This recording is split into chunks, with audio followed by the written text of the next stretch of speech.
I thought this was a fitting filter because I'm about to talk about Erika Jayne Girardi. Isn't this fun? Okay. All right. Don't forget, you guys, if you love my videos or even just like them, please subscribe, like, hit the notification button, send tips in the tip jar. Usually, I'm now putting that in the description because nobody seems to find it on the DecaDish banner. And or join the Patreon and come really see the next level of gossip in there. I have over 786 posts now in the Patreon, all searchable. So you guys should really go check it out. It hasn't even been a year yet. Okay, so I do the work. Okay, so let's get started about what's going on between Ronald Richards, Jay Edelson, and Erika Jayne Girardi in an easy to understand and digestible manner. Okay, so last week there was all this action happening. I was actually in the middle of a live on Wednesday night where like all this news broke about this drama between Ronald Richards and Jay Edelson, and they're very different personalities. I've spoken to both of them actually about Erika Jayne Girardi on the Dishing Drama Dana podcast. I have respect for both of them, but they have very different styles. And so it was not a surprise to me that this kind of breakdown was going to happen between them in a sense. In order to understand where this sort of breakdown happened, you have to go back to sort of some differences in perception of the case between Ronald and Jay. Ronald could see that Erika Jayne, he was representing as a special counsel or a consultant. I don't know how that works, but he was like a special legal advisor to the trustee for Girardi Keys, because there's two bankruptcies in Tom Girardi's case. There's a personal bankruptcy and there is Girardi Keys, the law firm's bankruptcy. And right now, Girardi Keys' law firm bankruptcy is really kind of trumping his personal, just because of the way that the hierarchy of that works, okay? And that's cool. Like the trustee over his personal estate is fine with that for the time being. So what happened was Ronald Richards had seen evidence that the Girardi Keys trustees had gotten that Erika Jayne's company, EJ Global, had received, I don't know, the number kept shifting, but it was like between, let's say, $10 and $20 million. I know that's a big gap, but just to be on the safe side of expenses paid on an American Express card over years that went, that were basically EJ Global expenses that Girardi Keys was paying, and then they were putting it on the books as a loan. Then there was some amount of money that Adam told me when he spoke to Ronald Richards that they found, I guess, that there was like a large amount of money that was also received in some way, but Adam couldn't clearly articulate what Ronald had said to him because he wasn't 100% clear on it, which is fair enough. It's complex. Now, at the same time that this is happening, Ronald is acknowledging these types of things and certainly assets that were being sold off by Girardi Keys that Tom owned, like condos and Palm Springs and stuff like this. But Ronald, I think, was questioning whether there was necessarily more than that. And he kind of kept saying in interviews that, he wasn't seeing it yet in the evidence. And when I said, well, I think in one interview with Ronald, I was like, well, Jay Edelson seems pretty confident that there is evidence that Erika Jayne benefited, profoundly from Girardi Keys. He said, well, I don't see that. So there was the rift in a sense.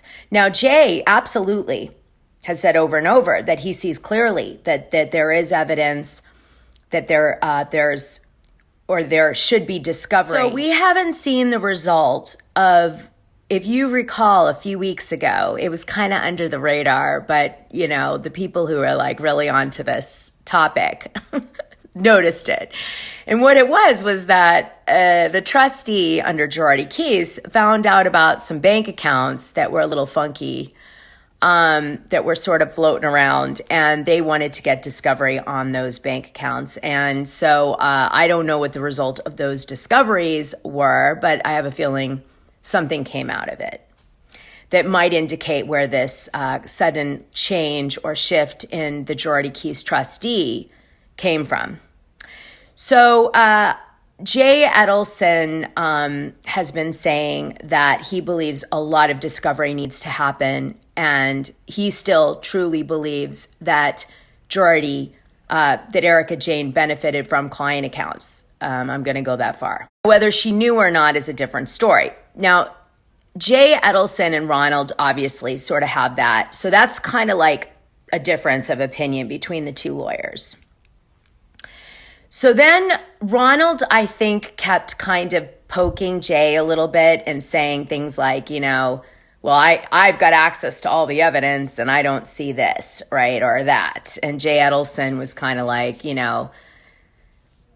don't know, I'm probably a little annoyed by that. But then on top of that, the other day, Erika Jayne filed an attack on Jay Edelson where she questioned his integrity, which I can tell you from knowing Jay would be a big no-no because he takes huge pride in his integrity and character. And, I could see him really getting pissed about that. And I'd say that that's when the gloves came off. Right? I'm just saying.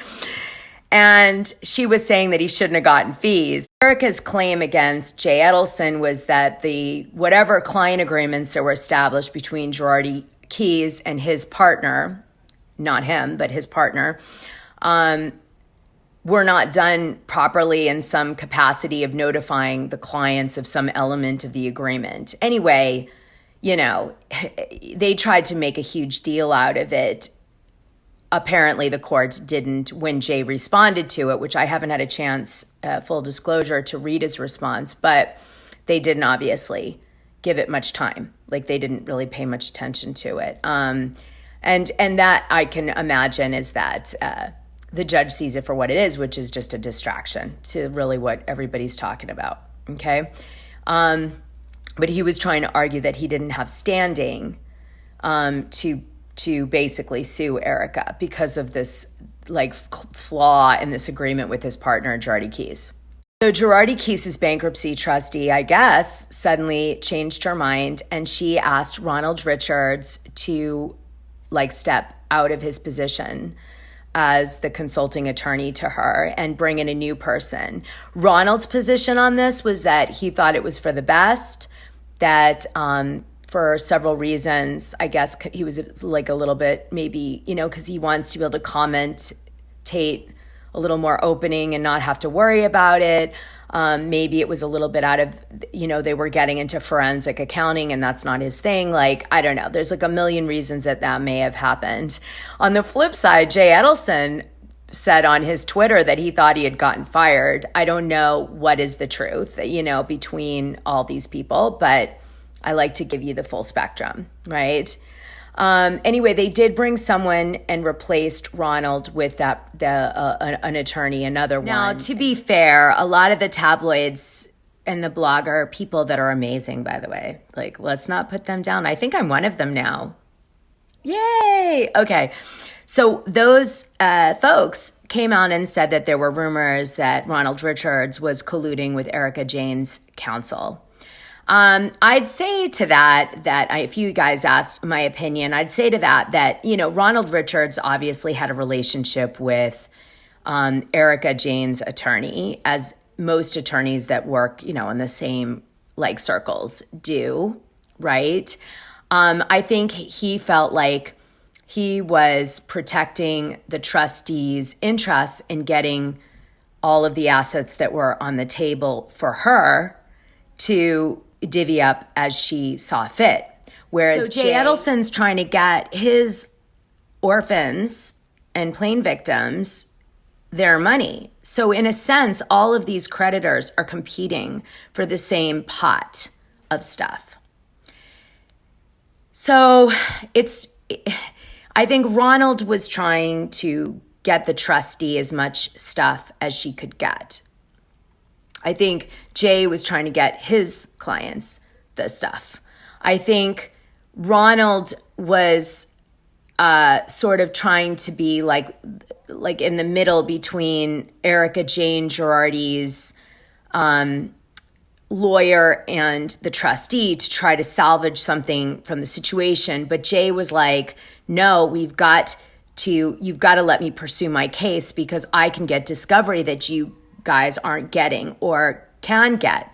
And there's no reason for you to allow it, because whatever I find is going to end up helping you, trustee.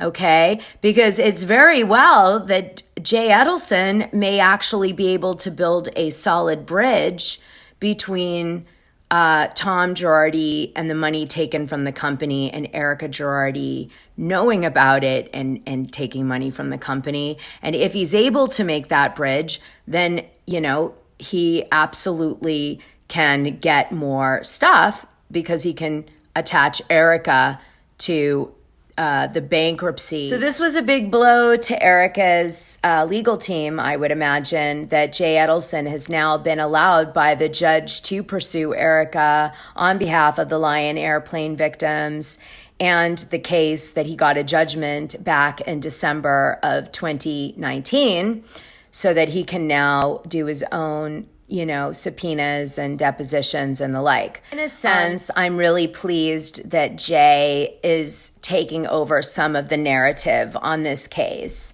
I will absolutely miss Ronald. Ronald did a fabulous job. He did. But let's not forget that Jay Edelson is the original whistleblower for the whole reason that this case came out in public and Tom Girardi was finally seen for what he is. Jay Edelson deserves to have a narrative in this, process now. And he deserves to be present for all of the bankruptcy transactions that are occurring because of the fact that it was him truly that called this situation out in the beginning. He was the one who was brave enough to do it in an Illinois court. Something that couldn't be done by the California Bar Association over many, many years. So, and one thing I know is that Jay Edelson, if there's any money that he can get for those Lion Air victims, he will get it. And that makes me really happy because I really want them and some of the other people that have been damaged by Tom Girardi to get it. And by the way, when I interviewed Jay Edelson, he told me that he was willing to take on any client that had been wronged by Tom Girardi free and to help them get access to money as well. So I'm just saying that Jay Edelson has been, I think has great integrity, and I'm really excited for what he's about to do on the case.